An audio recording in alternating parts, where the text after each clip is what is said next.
ስለ ኑክሌር ኃይል ስናወራ ብዙ ጊዜ ወደ አእምሮ የሚመጣው ምንድነው? ኃይሉ ወይስ ምናልባት ስጋቱ? እውነት ነው። ዛሬ የቀረቡልንን ምንጮች ይዘን ይህንን በጣም ውስብስብ ግን ደግሞ ምናልባት ወሳኝ ሊሆን የሚችልን የኃይል ምንጭ በጥልቀት እንመለከታለን። በጣም አስፈላጊ ነው። የኑክሌር ኃይል ምንነት፣ ጥቅሙ፣ ጉዳቱ በተለይ እንደ ኢትዮጵያ ላለ ሀገርስ ምን አንድምታ አለው የሚለውን እንፈትሻለን። ከቀረቡት መረጃዎች ዋና ዋና ሐሳቦችን መረዳት ነው ዋናው ዓላማችን። ትክክል ነው። ኑክሌር የሚለው ቃል ራሱ ታሪካዊ አጋጣሚዎች ስላሉ ከጦር መሳሪያ ጋር ተያይዞ ትንሽ ፍራቻን ጭሯል ማለት ይቻላል። ብዙ ሰው ጋር ያለው ግንዛቤ ያ ነው። ነገር ግን ከሳይንስ አንጻር ስናየው ኑክሌር ማለት በቀላሉ ከአቶም ማዕከላዊ ክፍል ከኒውክሊየስ የሚገኝ ማለት ነው። ይህን ልዩነትና ለዘመናዊው ዓለም ያለውን ፋይዳ በውይይታችን እናያለን ብዬ አስባለሁ። በጣም ጥሩ። እሺ፣ እስቲ ከመሰረቱን ጀምር። የኑክሌር ኃይል ከምናውቃቸው ሌሎች የኃይል ምንጮች ለምሳሌ ከእንጨት፣ ከነዳጅ፣ ከውሃ ከምናገኘው ኃይል በምን ይለያል? በጣም መሰረታዊ ልዩነት ነው ያለው። ማንኛውም ነገር አይደል የተሰራው አቶም ከሚባሉ በጣም ጥቃቅን ቅንጣቶች ነው። ኃይል ሲያገኝ የነበረው እንጨት ማቃጠል፣ ነዳጅ መጠቀም፣ ምግብ መመገብ፣ እነዚህ ሁሉ ሂደቶች የሚነኩት የአቶሙን ውጫዊ ክፍል ነው፣ ኤሌክትሮኖችም ማለት ነው። የውጭውን ክፍል ብቻ። የኑክሌር ኃይል ግን ምንጩ የአቶሙ እምብርት ነው፣ ኒውክሊየሱ። ከውስጥ ማለት ነው። ከውስጥ ከኒውክሊየሱ እና ይሄ ኒውክሊየስ ሲሰበር ፊሽን እንለዋለን፣ ወይም ደግሞ ትናንሽ ኒውክሊየሶች ሲዋሃዱ ፊውዥን፣ እጅግ በጣም ከፍተኛ የሆነ የታመቀ ኃይል ይለቀቃል። መርሁ ያው ነው። ልክ ምግብ ሲፈጭ ኃይል እንደሚገኘው ሁሉ ግን መጠኑ ይለያያል። እጅግ በጣም ከኒውክሊየሱ የሚወጣው ኃይል መጠኑ እጅግ ግዙፍ ነው ማለት ነው። የሚገርም ነው። ታዲያ ይህ የኒውክሊየስ መርህ በሌሎች የህይወታችን ክፍሎችም ላይ እንጠቀምበታለን፣ ምናልባት ሳናውቀው። እንዴታ! በጣም የታወቀ ምሳሌ ልስጥሽ። ሆስፒታሎች ውስጥ የምናውቀው ኤምአርአይ አለ አይደል? የሰውነትን የውስጥ ክፍል ምስል የሚሰጠን። አውቃለሁ። የመጀመሪያ ስሙ ኒውክሊየር ማግኔቲክ ሬዞናንስ ነበር። እውነት? ኒውክሊየር የሚል ነበረው? ምክንያቱም የሚሰራው በሰውነታችን ውስጥ ባሉት የአቶሞች ኒውክሊየር ማግኔቲሳዊ ባህሪ ተጠቅሞ ነው። በኋላ ኒውክሊየር የሚለው ቃል ሰዎችን ያስፈራል ተብሎ ከስሙ ወጥቷል። ግን ቴክኖሎጂው ራሱ ከኒውክሊየስ ባህሪ ጋር ነው የተያዘው። ይህ በጣም አስገራሚ ግንኙነት ነው። እሺ፣ ወደ ኃይል አመራረቱ እንመለስ። ይሄ ኃይል ከኒውክሊየስ እንዴት ነው የሚወጣው? ስለ ፊዥን እና ፊውዥን ትንሽ እንስማ። እሺ፣ ሁለት ዋና ዋና መንገዶች አሉ አልን። የመጀመሪያው ፊሽን ነው። ይሄ እንደ ዩራኒየም ያሉ ትልቅ ከባድ አቶሞችን ኒውክሊየስ መስበርን ያካትታል። መስበር? አንድ የዩራኒየም ኒውክሊየስ በኒውትሮን በሚባል ቅምጣት ሲመታ ይሰበራል። ሲሰበር ደግሞ ፍራሾች ተጨማሪ ኒውትሮኖችና ከፍተኛ ኃይል በሙቀት መልክ ይለቀቃል። እና የወጡት ኒውትሮኖችስ? ጥሩ ጥያቄ ነው። እነዚህ የወጡት ኒውትሮኖች ደግሞ ሌሎች አጠገባቸው ያሉ የዩራኒየም ኒውክሊየሶችን ይመታሉ።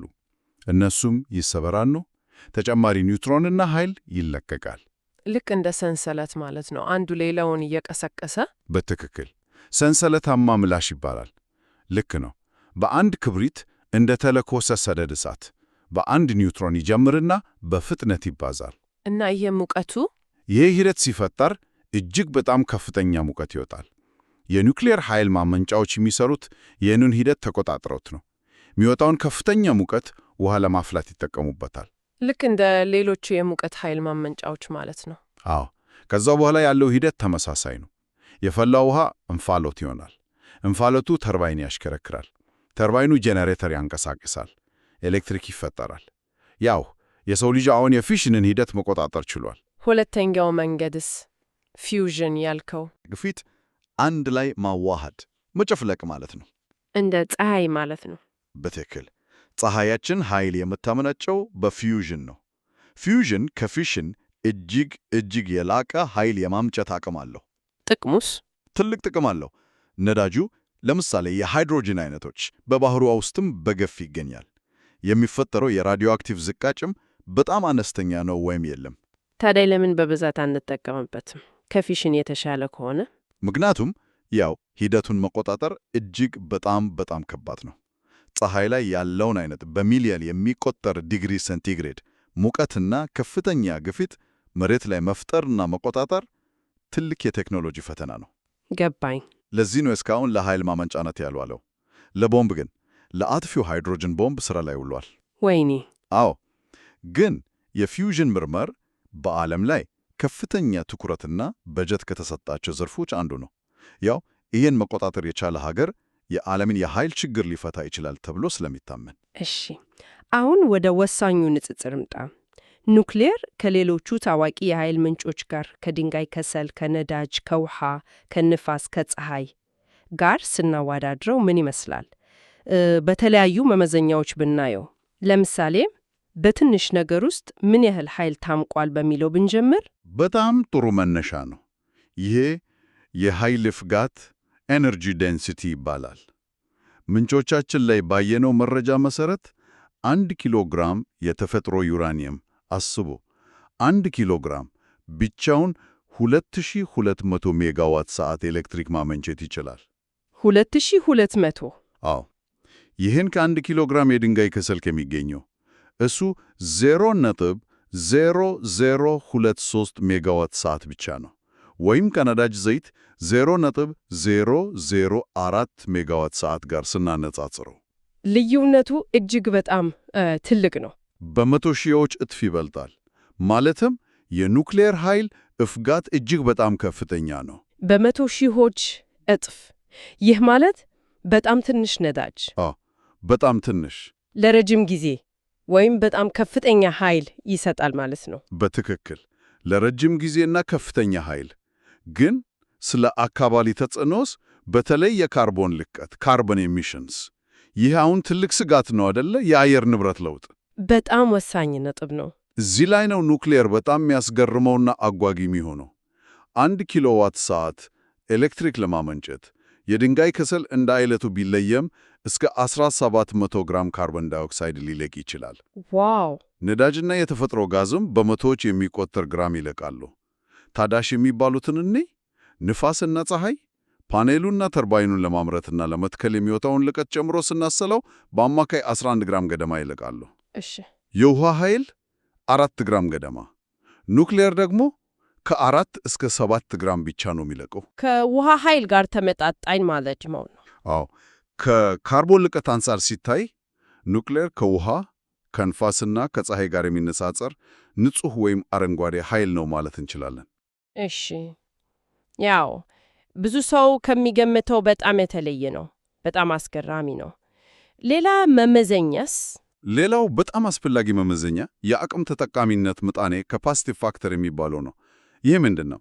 አንድ የኃይል ማመንጫ ለምሳሌ 100 ሜጋዋት እንዲያመንጭ ተደርጎ ከተተከለ በዓመት ውስጥ በአማካይ ምን ያህል ጊዜ ያንን 100 ሜጋዋት ይሰጣል፣ ምን ያህል ጊዜስ አይሰጥም የሚለውን ያሳያል። ይው ማለት ምን ያህል አስተማማኝ ነው እንደማለት ነው። ንፋስ ሲቆም ወይም ፀሐይ ስትጠልቅ እንደማይሰራው ማለት ነው። በትክክል የአስተማማኝነት መለኪያ ነው በአብዛኛው። ለምሳሌ የንፋስ ኃይል ማመንጫዎች በዓለም አቀፍ ደረጃ በአማካይ 35% አቅማቸውን ነው የሚጠቀሙት፣ ያው ንፋስ ሁልጊዜ ስለማይነፍስ። አዎ። የፀሐይ ኃይል ወደ 38% ገደማ ነው፣ ፀሐይ በሌሊትና በደመና ጊዜ ስለማትኖር። የውሃ ኃይል እንኳን በዓለም አቀፍ ደረጃ በአማካይ 50% አካባቢ ነው፣ ያው የውሃ መጠን ሲቀንስ፣ ድርቅ ሲኖር።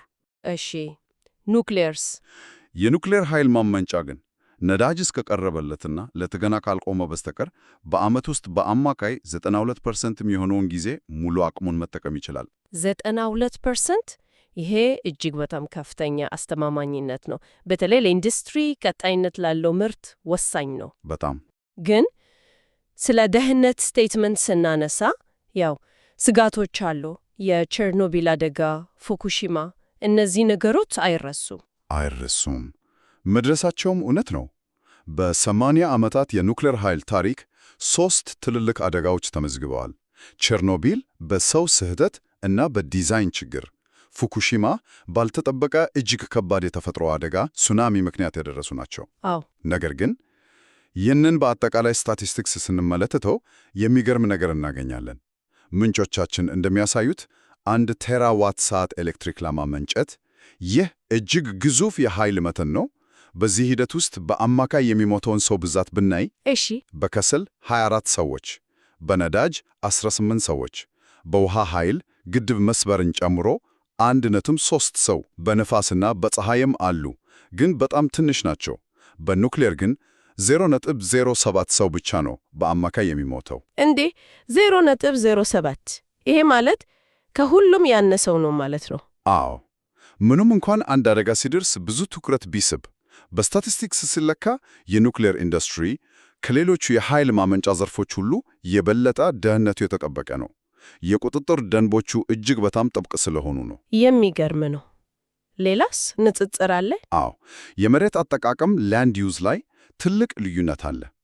1000 ሜጋዋት ኃይል የሚያመነጭ ማመንጫ ለመገንባት ኑክሌር ከ1 እስከ 4 ካሬ ኪሎ ሜትር መሬት ይፈልጋል። እሺ፣ የንፋስ ኃይል እስከ 150 ካሬ ኪሎ ሜትር ሊፈልግ ይችላል። የፀሐይ ኃይል 20 ካሬ ኪሎ ሜትር ገደማ። ስለዚህ የኑክሌር በጣም አነስተኛ ቦታ ነው የሚፈልገው። ቦታ ቆጣቢም ነው ማለት ነው። እሺ፣ በመጨረሻ ስለ ወጪ ኮስት እንነጋገር። የመነሻዎቹ በጣም ውድ እንደሆነ ነው የሚሰማው። እውነት ነው። የመነሻ ግንባታ ወጪው ኢኒሻል ኢንቨስትመንት እጅግ በጣም ከፍተኛ ነው። ቢሊየን ዶላሮችን ሊፈጅ ይችላል አንድ ትልቅ ማመንጫ። ታዲያ እንዴት ነው ተወዳዳሪ የሚሆነው? ሁለት ዋና ዋና ምክንያቶች አሉ። አንደኛ፣ የኑክሌር ማመንጫዎች በጣም ረጅም ጊዜ ያገለግላሉ። ከ60 እስከ 80 አንዳንዴም እስከ 100 ዓመት ሊሰሩ ይችላሉ። ዋው፣ ረጅም ጊዜ ነው። አዎ፣ ሌሎች ብዙ ማመንጫዎች ዕድሜያቸው ከዚህ ያነሰ ነው። ስለዚህ ያ ከፍተኛ የመነሻ ወጪ በዚህ ረጅም ጊዜ ውስጥ ተሟሙቶ ሲታይ በአንድ ዩኒት ኪሎዋት ሰዓት የሚወጣው ወጪ ሌቨላይዝድ ኮስት ኦፍ ኤሌክትሪሲቲ LCOE ከሌሎች ምንጮች ጋር ተወዳዳሪ አንዳንድም የተሻለ ሊሆን ይችላል። ሁለተኛውስ? ሁለተኛ፣ የነዳጅ ዋጋው በአንጻራዊነት ዝቅተኛና የተረጋጋ ነው። ያ 1 ኪሎ ግራም ዩራኒየም ለረጅም ጊዜ ስለሚያገለግል የነዳጅ ዋጋ መዋዠቅ ብዙም ተጽዕኖ ያመጣም እንደ ጋዝና ነዳጅ ማመንጫዎች አይደለም። በተጨማሪም የውሃ ኃይል ግድቦች በጊዜ ሂደት በደለል ሊሞሉና ኃይል የማመንጨት አቅማቸው ሊቀንስ ይችላል። የኑክሌር ግን ያ ችግር የለበትም። ስለዚህ በረጅም ጊዜ ሲታሰብ ወጪውም ቢሆን ተወዳዳሪ ነው ማለት ነው። አዎ፣ በተለይ የካርቦን ታክስና ሌሎች የአካባቢ ወጪዎች ሲታሰቡ። ይህ ሁሉ ሲታይ የኑክሌር ኃይል በጣም ብዙ ጠንካራ ጎኖች እንዳሉት ነው የሚያሳየው። ግን ወደ ስጋቱ እንምጣ። ትልቁ ስጋት ወደ ጦር መሳሪያነት የመቀየር ጉዳይ ነው። ይህ እንዴት ነው የሚታየው? ይህ በጣም ወሳኝና ትክክለኛ ስጋት ነው። ለዚህም ነው እጅግ በጣም ጥልቅ የሆነ ዓለም አቀፍ ቁጥጥርና ስምምነቶች ያሉት። ዋናው ቁልፍ ነገር የማበልጸግ ኢንሪችመንት ደረጃ ላይ ነው። ማበልጸግ ስትል በተፈጥሮ የሚገኘው ዩራኒየም ውስጥ ለኃይል ማመንጫው በሰንሰለታማ ምላሽ ፍሽን ውስጥ መሳተፍ የሚችለው አይነት ዩራኒየም 35 እንለዋለን።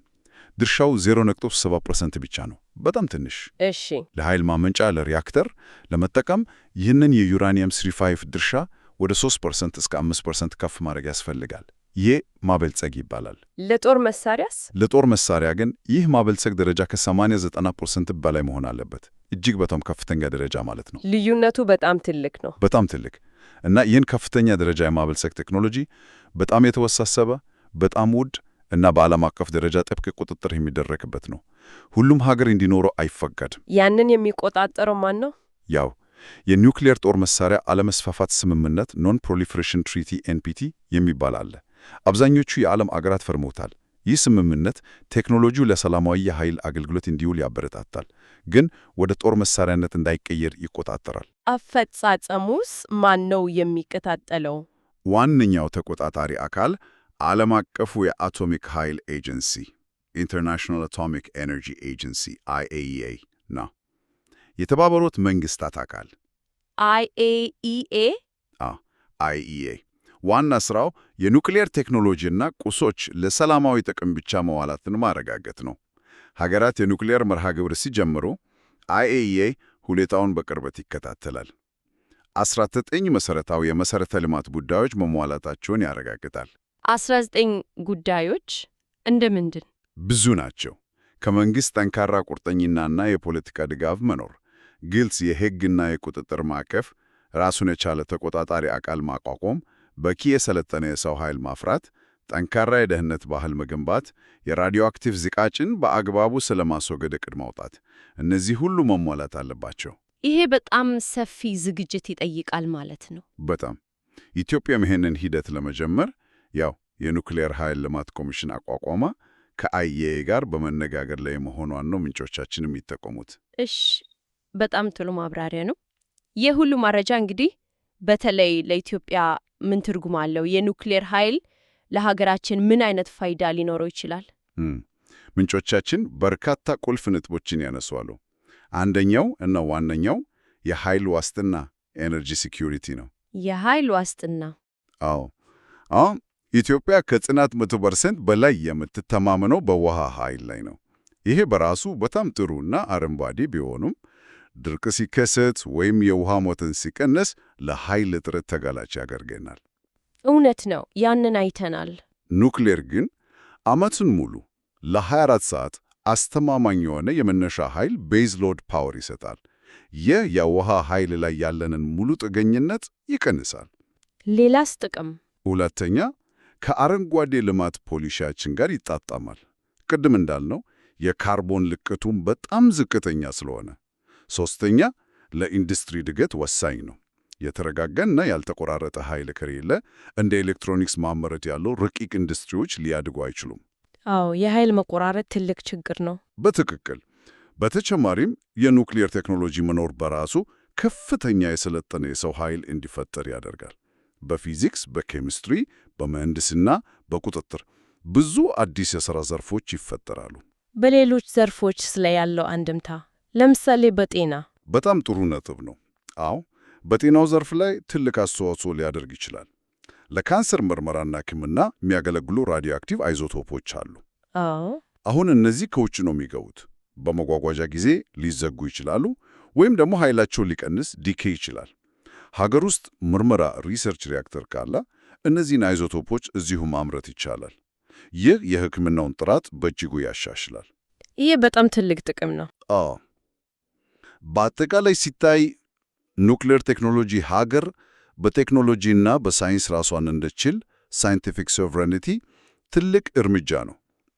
ልክ የህዳሴ ግድብ የሀገራችንን ገጽታ እንደቀየረው ሁሉ የኑክሌር ቴክኖሎጂን ለሰላማዊ ጥቅም ማዋል የሀገርን ቀጠናዊና ዓለም አቀፋዊ ገጽታ እና ታማኒነት ጂኦፖለቲካል ክሬዲቢሊቲ ከፍ ያደርጋል ተብሎ ይታመናል። እንግዲህ ከምንጮቻችንና ካደረግነው ውይይት እንደተረዳሁት የኑክሌር ኃይል እጅግ በጣም ከፍተኛ የኃይል ፍጋት አለው፣ ዝቅተኛ የካርቦን ልቀት፣ ከፍተኛ አስተማማኝነት። ልክ ነው። ግን ደግሞ ከፍተኛ የመነሻ ወጪ፣ ውሱብስ ቴክኖሎጂ እና በጣም ጥብቅ የሆነ የደህንነትና የቁጥጥር ስርዓት የሚጠየቅ ነው። በትክክል። ለኢትዮጵያም ከኃይሉ ዋስትናንና ከአረንጓዴ ልማት አንስቶ የኢንዱስትሪና የሳይንስ አቅምን እስከ መገንባት ድረስ ሰፊ አንድምታ ሊኖረው እንደሚችል አይተናል። አዎ፣ በትክክል የተረዳሹ ይመስለኛል። ቴክኖሎጂው ራሱ አለው አቅም አንድ ነገር ሆኖ ያንን አቅም በአግባቡ በብቃት እና ከሁሉም በላይ በደህንነት መጠቀም ደግሞ ሌላ እና ምናልባትም የበለጠ ወሳኝ ጉዳይ ነው። የሰው ኃይሉ ዝግጅት ማለት ነው። የሰው ኃይሉ፣ የቁጥጥር ስርዓቱ፣ የደህንነት ባህሉ፣ ሁሉም ነገር። ምንጩ ላይም እንደተጠቀሰው ይህ ቴክኖሎጂ ሲመጣ በመቶዎችና በሺዎች የሚቆጠር ከፍተኛ የሰለጠነ የሰው ኃይል ያስፈልጋል። ይህ ደግሞ ያው ወጣቶች በሳይንስ፣ በቴክኖሎጂ፣ በምህንድስናና በሂሳብ ስቴም ትምህርቶች ላይ የበለጠ እንዲያተካክሩ ብቁ እንዲሆኑ ትልቅ ማበረታቻ ይፈጥራል። አዎ፣ ለትምህርት ስርዓቱም ትልቅ ግሪክ ይፈጠራል ማለት ነው። በትክክል። እና ከዚህ በመነሳት አንድ ሐሳብ ማንሳት የምንችል ይመስለኛል። እንዲህ ያለን ትልቅ ሀገርን ሊቀይር የሚችል የቴክኖሎጂ ሽግግር ለማስተናገድ ከመሠረተ ልማት ግንባታና ከቴክኒክ ዝግጅት ባሻገር ህብረተሰቡስ በአጠቃላይ እንዴት መዘጋጀት አለበት? ጥሩ ጥያቄ ነው። ስለ ቴክኖሎጂው ያለው ግንዛቤ፣ ሊኖሩ ስለሚችሉ ስጋቶችና ጥቅሞች የሚደረግ ክፍት ውይይት እና አጠቃላይ የደህንነት ባህልን በሁሉም ደረጃ መገንባት ምን መምሰል አለበት? ሀገርን ለኒውክሌር ዘመን ማዘጋጀት የቴክኒክና የመንግሥት ጉዳይ ብቻ ሳይሆን የማኅበረሰብ አእምሮአዊና ባህላዊ ዝግጁነትንም ይጠየቀዋል። ይሄ ምናልባት ለወደፊት የምናስብበት የለበለጠ የምንመረምርበት ነጥብ ሊሆን ይችላል።